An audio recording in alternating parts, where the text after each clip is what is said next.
Assalamualaikum warahmatullahi wabarakatuh. Waalaikumsalam warahmatullahi wabarakatuh. Selamat siang. Selamat siang. Salam sejahtera, semoga ibu selalu dalam kesehatan. Perkenalkan, kami dari kelompok 3 dari Prodi Komunikasi dan Penyiaran Islam Ibnu Khaldun Bogor. Perkenalkan, saya Selly Nur Fatimah Jamil, rekan saya Nadira, Lafwanda, Fahri Imron, Silvi, Damar, dan Nadia. Di sini kita akan melakukan sesi wawancara mengenai tentang informasi yang ibu tahu tentang Universitas Ibnu Khaldun Bogor ini. Sebelumnya dengan ibu siapa? Nama saya Ibu Tarsi. Ibu Tarsi, terima kasih atas waktunya. Semoga ibu berkenan untuk memberikan informasi kepada kita, karena kita yakin ibu adalah sumber informasi yang tepat bagi kami. Insya Allah. Kita masuk pertanyaan yang pertama ya Bu. Ya. Yang pertama adalah, kalau boleh tahu bagaimana cara ibu mendidik anak ibu selama ini, Bu? Cara mendidik anak yaitu dengan menerapkan kedisiplinan untuk belajar dan memanfaatkan waktu. Ya, masuk pertanyaan kedua. Jadi ibu mendidik anak itu dengan cara disiplin agar anak itu mengetahui waktu-waktu yang tepat ya. Yang kedua adalah bagaimana pendapat ibu tentang perkuliahan online ini yang saat ini tuh sedang dilakukan oleh banyak universitas? Menurut pendapat saya sebagai orang tua, perkuliahan secara online itu kurang efektif dan efisien. Kenapa bisa begitu, Bu? Menurut ibu? Karena tidak gitu, harusnya kita pertemuan dengan dosen. Jadi kalau pertemuan dengan dosen itu bisa sensi tanya jawab dengan secara langsung. Yang selanjutnya, Bu, kenapa ibu memasukkan anak ibu ke Universitas Ibnu Khaldun ini? Karena Universitas Ibnu Khaldun itu universitas yang sangat tepat untuk anak saya. Sampai terjangkau soal biaya, juga terjangkau dekat lokasi. Lalu harapan ibu untuk anak ibu itu di Universitas Ibnu Khaldun itu bagaimana, Bu? Harapan saya semoga anak saya menjadi orang yang berguna bagi nusa, bangsa, dan agamanya. Selanjutnya, apa harapan ibu untuk jenjang anak ibu di Universitas Ibnu Khaldun ini? Jenjangnya sampai S1, tapi mudah-mudahan saya bisa mampu melanjutkan untuk ke jenjang yang berikutnya. Terus menurut ibu itu apa sih yang membedakan Ibnu Khaldun ini dengan universitas yang lainnya, Ibu? Yang membedakan Universitas Ibnu Khaldun dengan yang lainnya, karena dalam pendidikan agama Universitas Ibnu Khaldun itu bagus menurut saya, beda dibandingkan dengan universitas yang lainnya. Ya, baik. Sekian Bu pertanyaan dari kami. Kurang lebihnya mohon maaf ya Bu. Terima kasih waktunya. Sama-sama. Terima kasih waktunya untuk berkenan diwawancarai. Sama-sama. Kami mohon undur diri. Terima kasih Bu. Assalamualaikum. Assalamualaikum Bapak. Waalaikumsalam. Perkenalkan, saya mahasiswa dari Universitas Ibnu Khaldun Bogor, kelompok 3 Public Relation. Terima kasih Bapak atas waktunya. Kami mempunyai beberapa pertanyaan yang sederhana. Silakan Bapak menjawabnya, Pak. Sebelumnya, Bapak namanya siapa, Pak? Pak Rusdi. Umurnya berapa, Pak? 50 tahun. Oh iya, baik, Pak. Pertanyaan yang pertama, Pak. Menurut Bapak, menurut Bapak tentang Universitas Ibnu Khaldun itu bagaimana, Pak? Maksudnya dalam hal apa ini? Maksudnya Universitas Ibnu Khaldun itu universitas Islam yang nonjolnya apa gitu, Pak, prestasi atau apa? Kalau dari dulu ya saya Universitas kita itu memang dalam keagamaannya lebih baik ya. Soalnya kan di situ ada apa tuh profesor yang ahli ya Pak Didin ya. Oh iya. Jadi masalah agama lebih bagus ya dari saya. Berarti dalam hal keagamaannya baik ya Pak ya, Iya. karena di situ banyak Banyak. ulama-ulama. Iya, gitu. ulama-ulama seperti Pak Ida. Iya. Jadi Ya. Pertanyaan yang kedua Pak, menurut Bapak tentang mahasiswa Universitas Ibnu Khaldun bagaimana Pak? Tentang mahasiswanya Pak? ya bagus sih selama ini mah yang apalagi akhir-akhir ini kan semuanya diwajibkan jilbab ya. Oh, iya. Kalau nggak jilbab nggak boleh kan. Kalau dulu masih itu masih boleh, tapi sekarang enggak. Tapi udah lebih bagus sekarang. Jadi juga apa tuh tingkah laku atau apanya lebih bagus sekarang ya, nggak banyak nggak banyak masalah lah. Lebih baik lah. Ya berarti menurut Bapak mahasiswanya lebih baik sih ya, Iya. maksudnya Lebih baik. lebih sangat baik lah sekarang. Iya, Nah, sekarang contohnya cara berpakaian sama Iya. sopan santunnya ya Pak. iya. Ya pertanyaan yang ketiga Pak, pernah tidak terjadi pencurian saat Bapak berjualan di lingkungan Ibnu Khaldun Pak? Alhamdulillah nggak ada sih. Oh iya. Pertanyaan yang terakhir Pak, apa harapan Bapak untuk Universitas Ibnu Khaldun Pak? Harapannya? Ya mungkin agar lebih baik lagi ya, biar mencetak generasi-generasi yang unggul ya. Bisa berperan di masyarakat. Jadi harapannya agar lebih baik lagi ya, jadi Iya, mahasiswanya lebih baik. juga berguna banyak untuk masyarakat luas Iya, ya Pak. Ya. Yaudah baik Pak, terima kasih atas waktunya Pak. Mohon maaf, Assalamualaikum Pak warahmatullahi wabarakatuh. Waalaikumsalam. Warahmatullahi wabarakatuh. Baik, selamat siang dan selamat salam sehat selalu. Semoga kesehatan Bapak atau Ibu selalu terjaga. Perkenalkan, kami dari kelompok 3 Komunikasi Penyiaran Islam dari Universitas Ibnu Khaldun. Perkenalkan, nama saya Siti Silvia Handayani dan rekan-rekan saya. Baik, di sini saya akan melakukan wawancara dan berbincang-bincang dengan Bapak mengenai Universitas Ibnu Khaldun ini. Tujuan wawancara ini untuk mengetahui pendapat Bapak tentang Universitas Ibnu Khaldun ini, agar masyarakat tahu Universitas Ibnu Khaldun seperti apa. Sebelumnya, dengan Bapak siapa? Pak Fajar. Bapak siapa? Fajar.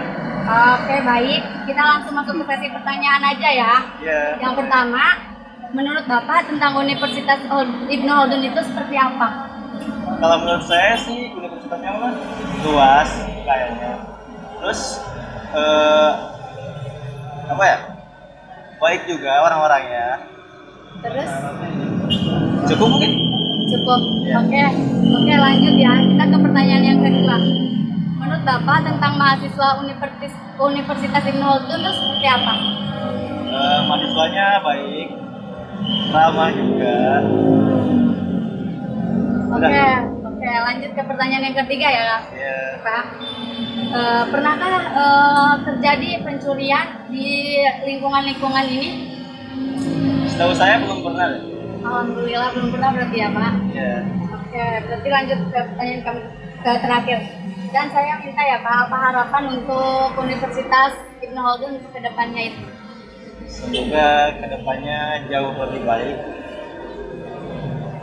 Dan Dan, oh ya, oke baik, terima kasih ya Pak. Sebelumnya maaf Ya. mengganggu waktunya. Ya. Oke, baik, terima kasih. Assalamualaikum warahmatullahi wabarakatuh. baik. Assalamualaikum warahmatullahi wabarakatuh. Waalaikumsalam warahmatullahi wabarakatuh. Selamat siang Pak. Siap. Bagaimana Pak kabarnya hari ini? Alhamdulillah baik. Alhamdulillah, semoga kesehatan Bapak selalu terjaga. Amin. Perkenalkan, kami dari Prodi Komunikasi Penyiaran Islam Universitas Ibnu Khaldun. Dengan saya Salwa Nadira dan rekan saya. Saya Sally Nur Fatimah Jamil. Kami akan melakukan sesi wawancara mengenai Universitas Ibnu Khaldun. Tujuan wawancara ini untuk mengetahui tentang kurang lebihnya Universitas Ibnu Khaldun agar masyarakat itu mengetahui, oh seperti ini Universitas Ibnu Khaldun. Dan mohon berkenan untuk memberikan informasi karena Bapak merupakan narasumber yang tepat untuk kami. Sebelumnya dengan Bapak siapa? Pak Budi. Pak Budi. Bapak sudah berapa lama di Universitas Ibnu Khaldun? Dari tahun 2000-an. Oh, dari tahun 2000. Iya, udah lama ya. Sudah lama sekali Iya. ya Pak ya. Kalau boleh tahu Pak, menjabat sebagai rektor sudah wakil rektor Wakil rektor. sudah berapa lama? Hampir 2 tahun ya. Oh, sudah 2 tahun. Hampir. Hampir 2 tahun. Iya, baik, kita langsung masuk ke sesi pertanyaan. Oke. Pertanyaan pertama, prestasi apa saja yang telah diukir selama 1 tahun ini? Lalu bagaimana dengan tingkat presentase prestasi mahasiswa pada setiap tahunnya? Iya. Baik, Bismillahirrahmanirrahim. Assalamualaikum warahmatullahi wabarakatuh. Waalaikumsalam. Kalau ditanya mengenai prestasi universitas, itu lumayan banyak, ya. Yang terakhir itu kami menerima penghargaan dari LLDikti 4 Jawa Barat Banten, ya, sebagai juara 2 dalam kepatuhan pengisian laporan Benedikti Jawa Barat Banten. Jadi UIK ini nomor 2. Kemudian juga penghargaan lain adalah sebagai juara 2 juga di dalam pengisian SIMONET, sistem monitoring perguruan tinggi. Itu artinya apa? Bahwa universitas ini sangat concern ya di dalam memberikan layanan ya kepada masyarakat secara umum gitu. Dan masih banyak lagi ya penghargaan-penghargaan lain. Masuk yang terakhir ini kami menerima juga ya sertifikasi ISO 21001 tahun 2018 tentang jadi 21001/2018 versinya ya, tentang manajemen pendidikan, ya, manajemen mutu pendidikan ya dari PTNHI. Nah itu untuk Fikes. Nah yang sebelumnya FTS juga sudah mengukir ISO 21001 dan kemudian yang sekarang kita sedang persiapkan adalah ISO untuk universitas, International Standard Organization, ISO 9001/2015 versinya. Yang ini sedang kita persiapkan, mudah-mudahan nanti pelaksanaan tanggal 25 ini bisa berjalan dengan baik dan UIK berstandar internasional dengan ISO 9001/2015. Kemudian akan diikuti oleh seluruh fakultas dengan ISO 21001/2018 tadi itu. Yang sudah sepakat untuk diimplementasi ya semuanya ya, menyusul yang pertama tadi FTS sudah, Fikes, kemudian menyusul nanti FH, FEB, FAI ya, kemudian FKIP dan pasca sarjana. Nah, mudah-mudahan dengan implementasi ISO 21001/2018 ini layanan ya terhadap masyarakat ya baik, termasuk juga terhadap mahasiswa tentunya ya, pastinya lebih terukur, lebih baik, lebih pasti, dan kami kena monitoring setiap tahun, ada surveillance ya. Karena prinsip ISO itu adalah do what you write what you do ya. Kerjakan apa yang kamu tulis dan tulis apa yang kamu kerjakan. Nah, sehingga standar-standarnya jelas. Kalau yang lalu itu kan misalnya ngurus ijazah nggak jelas berapa lama. Nah kalau sekarang ini ada semuanya terukur. Mahasiswa minta layanan juga terukur. Itu prestasi universitas ya. Kemudian untuk prestasi mahasiswa banyak ya. Gitu ya. Kita pernah juara 1, 2, 3 untuk gelar inovasi daerah. Kemudian juara 3 untuk lomba kreativitas orang Bogor ya, lomba inovasi orang Bogor. Dan pernah juga juara nasional ya talenta inovasi Indonesia. Itu prestasi mahasiswa. Di samping juga ada yang sempat dikirim ke luar negeri melalui program ISMA, ya, Indonesia International Student Mobility Award, ya, ke Irlandia. Dan mudah-mudahan tahun ini kejaring lagi, ada 8 orang yang apply. Kita doakan mudah-mudahan ada yang masuk. Amin. Itu ya. Ya. Apalagi yang perlu disampaikan? Pertanyaan kedua ini, apa saja peningkatan, baik peningkatan di fasilitas atau infrastruktur yang telah atau yang akan dibangun nanti, Pak? Ya, terima kasih ya. Untuk sentral infrastruktur di kampus sendiri, kami akan terus terang akan menyesuaikan dengan megahnya masjid ini. Jadi kalau masjid ini sudah, sekarang Anda lihat ya, sudah tahap kubah ya. Nanti kubahnya sudah selesai, kemudian udah finishing, yang lain harus menyesuaikan. Termasuk gerbang UIKA akan kami bangun, termasuk juga pembangunan landmark, ya, sehingga UIKA dikenal dengan landmarknya. Ya, termasuk di sebelahnya gedung rektorat itu akan dibangun sebelahnya masjid akan dibangun gedung rektorat. Ya. Oh, alam nanti apakah 7 lantai, apakah 10 lantai, ya kita lihat. Ya, karena akan menyesuaikan dengan posisi masjid. Di depan sendiri yang tadinya UKM mahasiswa, ya kami fungsikan jadi sentral bisnis nanti, ya, pusat bisnis dan UMKM di sana. Ya, kemudian juga akan dibangun student center yang saat ini sementara menempati bekasnya Bikes ya. Tapi di lapangan depannya itu parkir, itu akan dibangun nanti student center 2 lantai yang kami sedang minta disponsori oleh pemerintah Kota Bogor. Banyak hal ya, termasuk juga infrastruktur yang kita akan kembangkan, yaitu kampus 2. Kampus 2 terletak di Citra Indah Jonggol, kawasan elit di sana, yang bekerja sama dengan pemerintah Kabupaten Bogor. Ya.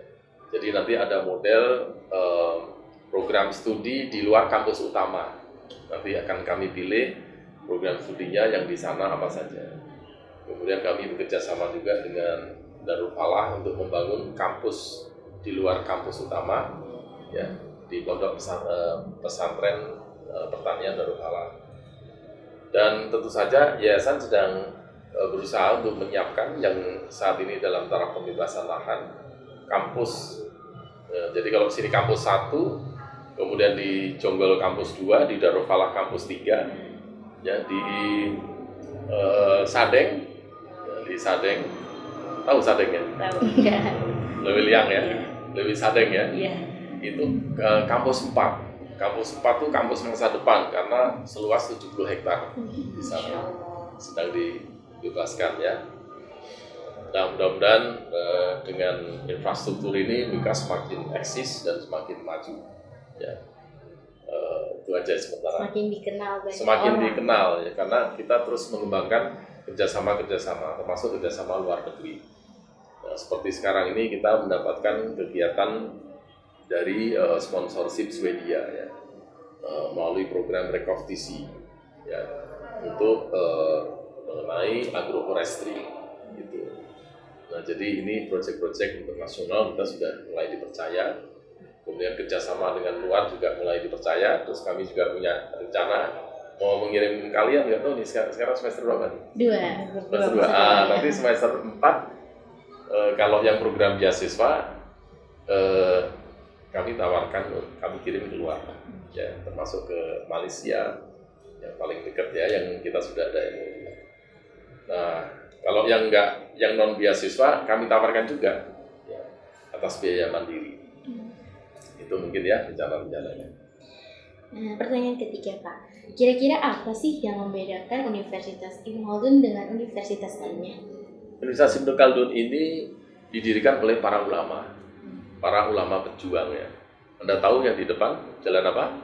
Soleh Iskandar, itu pendirinya ya. Dan beliau adalah ulama pejuang, tentara gitu ya. Dan tentu saja kampus ini adalah kampus religius Ya, dari sisi namanya aja udah religius ya. Iya. Ibn Khaldun. Ibn Khaldun itu seorang sosiolog ya dari mana? Tahu nggak? Tunisia. Ya. Kami sedang mencoba juga berkomunikasi dengan University Ibn Khaldun Turki. Ada juga di sana Ibn Khaldun Turki. Di Turki, Pak. Iya, di Turki. Ya. Kita akan bekerja sama juga. Jadi karena didirikan oleh pejuang-pejuang Islam yang tangguh, maka bedanya kampus ini akan mendidik kalian menjadi sarjana-sarjana yang religius juga. Terbukti dari kurikulumnya, kemudian juga tuntutan kami ya, dapat beasiswa nggak? Enggak ya, nggak dapat ya. Ada yang dapat nggak? Kalau yang dapat beasiswa kami ada pembinaan khusus ya, dengan program tilawah terus ya gitu. Tapi kalau nggak dapat beasiswa nggak apa-apa sih. Ya, dari orang tua ya. Gitu. Tapi ada kok nanti ketika kalian sudah nampak ya IPK-nya bagus, ajukan aja. Di sini banyak fasilitas beasiswa lain ya. Beasiswa PPA, beasiswa BRI, beasiswa banyaklah itu pokoknya nanti ya. Gitu ya. Insya Allah banyak. Gitu. Nah, sehingga itu yang membedakan kampus kita dengan kampus lain. Namun demikian bukan berarti kita eksklusif, enggak. Kemarin saya kebetulan dapat itu mewawancarai calon mahasiswa yang beragama Nasrani, gitu. Ya, dia ambil teknik elektro, gitu. Yang sebelumnya pernah ada juga mahasiswa dari Papua juga, ya. Jadi kita terbuka, meskipun ya mereka mengikuti aturan-aturan yang ada di WIKA, belajar studi Islam juga. Gitu. Jadi kan namanya ilmu ya silakan ya gitu. Nah itu kadang-kadang malah nilainya bagus itu yang non-Islam. Iya, non-Islam malah nilainya B gitu kan. Yang Islam nggak pernah belajar nilainya C gitu kan. Kok bisa begitu? Ya itu ilmu silakan. Tapi soal akidah, soal pilihan. Jadi kami betul-betul tidak memaksa. Tapi regulasi di sini ya mata kuliah itu harus diambil sebagai ilmu untuk dihafalkan. Nah, soal hidayah urusan Allah ya. Gitu ya. Itu yang membedakan ya. Selanjutnya Pak, apa ada rencana program studi baru yang akan dibuka? Iya, banyak. Ya, kami sudah ancang-ancang sudah menyusun 16 proposal untuk pembukaan program studi baru dan mulai diajukan sejak kami dilantik ya sebagai rektor dan wakil rektor ya dari tahun 2020 Desember itu. Tapi di dalam proses perjalanannya baru sekarang ini ya 2 program studi di bawah Kemendikbud yang sudah keluar SK-nya ya. Dan 2 program studi di bawah Kemenak yang sudah keluar SK-nya. Apa itu? 1 S3 Ekonomi Syariah di bawah Kemenak, dan yang kedua S1 Manajemen Haji Umroh ya, itu di bawah Kemenak. Yang di bawah Kemendikbud apa? Perdagangan internasional. Nah, itu di bawah Kemendikbud. Kemudian yang kedua apa ya? Bisnis digital. Bisnis digital. Itu yang yang kedua ini desain fashion. Ya, desain fashion di bawah FKIP dan ya. Vocational design, program studi vocational design fashion gitu. Nah, yang 4 yang katanya sudah di ACC, namun tinggal proses persetujuan, ada 4 lagi. Ya, 1 environmental science, ya sains lingkungan. Kemudian yang kedua itu ilmu gizi. Ya. Yang ketiga itu adalah bisnis digital tadi itu. Dan yang keempat sistem informasi. Gitu, sistem informasi. Nah, berarti masih 8 lagi yang harus berjuang ya untuk mengikuti sistem baru di tahun 2022 ini kami siapkan, kami akan re-upload ke sistem baru. Nah, gitu. Jadi kenapa Pak Rektor punya wawasan seperti itu? Supaya universitas ini menjadi universitas skala besar. Gitu. Kalau sekarang kan masih menengah ya, student body kita itu baru 8 ribuan.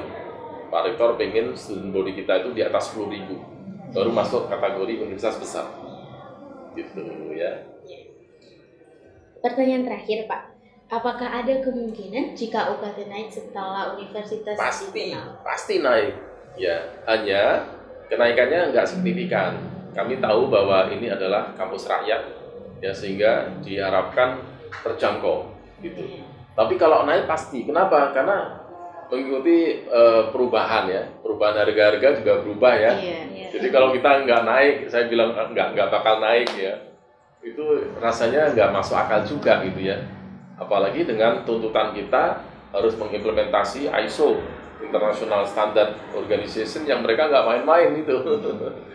Ketika kita melakukan hal-hal yang di luar standar, ya maka kita akan dapat temuan major dan dicabut itu sertifikasinya, gitu kan. Kami tidak mau seperti itu. Nah sehingga kalau soal ditanya UKT naik, ada ya penyesuaian saja terkait dengan perubahan-perubahan yang terjadi, dan itu wajar gitu. Itu ya. Iya Pak. Alhamdulillah pertanyaan sudah selesai. Terima kasih atas waktunya Pak. Sama-sama. Mohon maaf jika ada kesalahan dari kami. Wassalamualaikum warahmatullahi wabarakatuh. Waalaikumsalam warahmatullahi wabarakatuh. Sukses ya. Iya, amin. Terima kasih Pak. Yuk, sukses Pak, semuanya. makasih banyak.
Nah, teman-teman, kita sudah mendengar pendapat dari beberapa pihak. So, tunggu apa lagi? Segera daftarkan dirimu di Universitas Ibnu Khaldun. Kami tunggu ya. Dadah!